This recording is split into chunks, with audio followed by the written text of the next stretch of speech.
Hi అండి.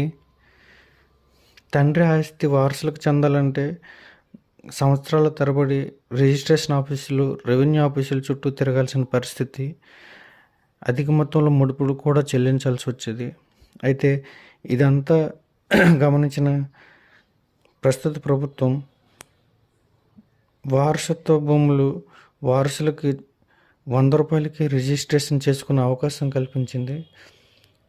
So, వివరాల్లోకెళ్తే ఈ వ్యవసాయ భూమి విలువ 10,00,000 లోపు ఉంటే రూ. 100కి రిజిస్ట్రేషన్ చేసుకునే అవకాశం. ఈ వారసత్వ వ్యవసాయ భూమి 10,00,000 దాటితే రూ. 1,000కి రిజిస్ట్రేషన్ చేసుకునే అవకాశం. దీనివల్ల వేలల్లో ఖర్చు ఆదా చేసుకునే అవకాశం.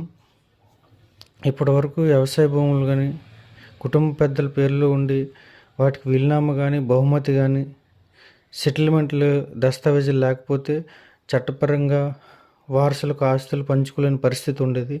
బ్యాంకుల్లో వీరు రుణం తీసుకోవాలన్న అవకాశం ఉండేది కాదు. పలు చోట్ల అయితే వీటి వల్ల కుటుంబాల మధ్య వివాదాలు జరుగుతుండేవి. ఈ సమస్యలన్నీ గుర్తించి ప్రస్తుత ప్రభుత్వం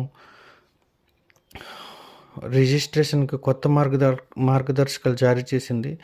అయితే ఈ అవకాశాన్ని వినియోగించుకోవాలంటే ఈ వారసుని యొక్క తండ్రి మరణ ధృవీకరణ పత్రం అంటే డెత్ సర్టిఫికేట్ ఉండాలి.